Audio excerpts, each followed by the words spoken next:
Yo, what is going on, guys? Matthew V. Haynes here, aka the Clockmaster. As you can see by the title of the video, it has been officially announced that James Gunn is not part of the DCEU. We're going to talk about that in this video, guys. Make sure to subscribe if you like this video, and anything else you see on this channel, make sure you just go through and see if there's anything else you like before you subscribe.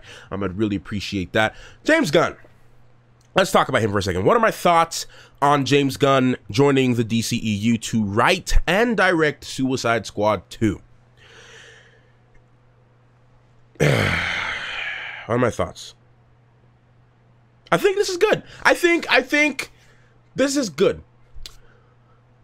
Let me explain some things. So, you guys who have not seen my video on James Gunn and my reaction, my initial reaction to hearing about the tweets and everything, make sure to check out the video right above there. I'll put a card up there. You can check it out after if you haven't seen it. Most of you guys know my thoughts on James Gunn. I felt as if, obviously, the tweets that he made weren't appropriate at all. I didn't think they were funny. I didn't like them. I didn't think it is what it is. But I do believe that everybody deserves a second chance to get things right. And I believe in this case, Disney did what they had to do. Excuse me, with that scenario. The details as to whether he's actually a pedophile or not, I don't know. I can't say for sure. Obviously, I don't think any of us can really say for sure. We can only go off of the tweets and all that. So the tweets, gave us an indication that this man, is kind of, something's wrong with that. However, I do believe everybody deserves a second chance, and he apologized about it. It was tweets that he made years ago. But it's a very complex situation to be in. So I can understand why Disney did what they did, but Disney's loss is now DC's gain. It's now Warner Brothers' gain. And I think Warner having James Gunn on the DCEU right now to write Suicide Squad actually has me excited, because we have to look at the positive with James Gunn as a writer and as a director. Put his personal life aside for a second. Just to view him as a writer and director. Look what he's accomplished with. We're not going to discredit him for what he's already accomplished within the MCU and in his film career. We're not going to discredit him about that, because this man has achieved some things with film that a lot of people didn't think he could do. Like, for instance, Guardians of the Galaxy 1 and 2 were fantastic.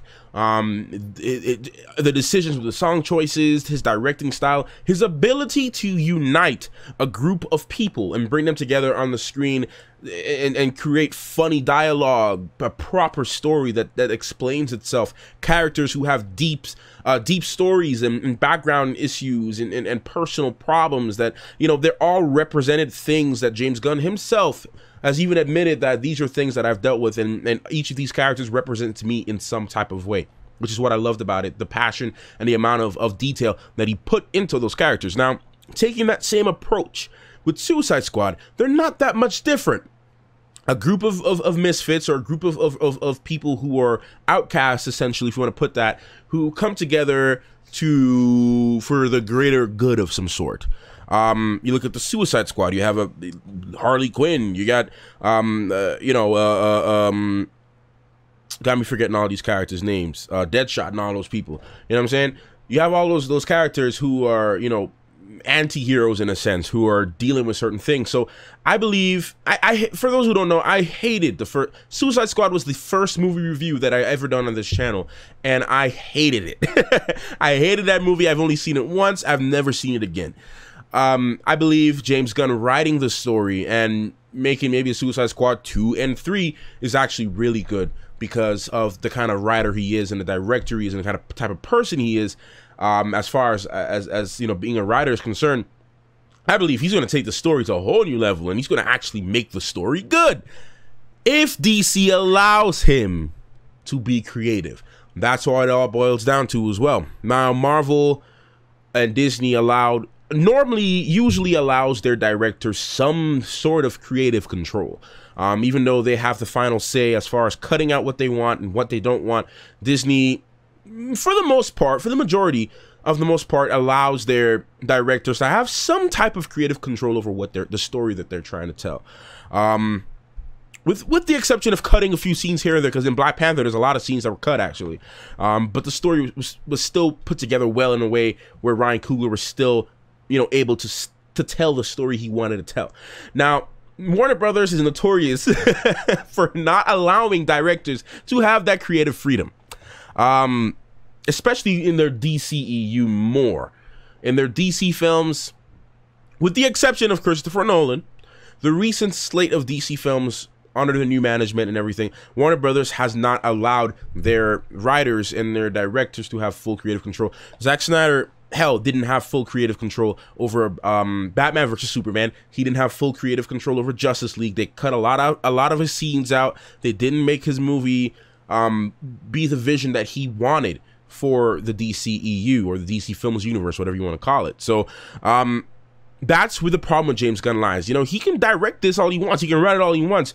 It all boils down to, is Warner Brothers going to allow him to have that creative control? Are they going to allow him to do what James Gunn does with his stories? Are they going to allow him to have that fun that he normally has with his characters? Are they going to allow him to do what he has to do? We're seeing recently with Wonder Woman, Patty Jenkins, they allowed her to do a lot of the things that she wanted to do. Even though there was a lot of scenes that they wanted to cut out, like the No Man's Land scene. Shazam, we've only seen the teaser, so I can't say much, but looking at Aquaman, there's a lot of scenes in there, especially James Wan says that, you know, James Wan had a lot of creative control over the final product for Aquaman, and he's sticking to his release date, and he's standing by it, and he's standing by his film. So and he likes he likes everything about it so far. So it's like, are they going to give James Gunn the same exact approach? So I'm actually looking forward to Suicide Squad 2 now that James Gunn is involved, because I am a fan of his work. Okay, I may not necessarily respect the tweets that he made in his past or whatever like that, and they're very controversial. I don't think they were appropriate. I do not think they were appropriate at all. But I'm not going to discredit the amazing work that he made. It doesn't change the fact that there are still some problems with the tweets that he made. However, he's a talented writer and a talented director, and I got to give him credit for that. So I'm excited for this upcoming Suicide Squad 2, believe it or not.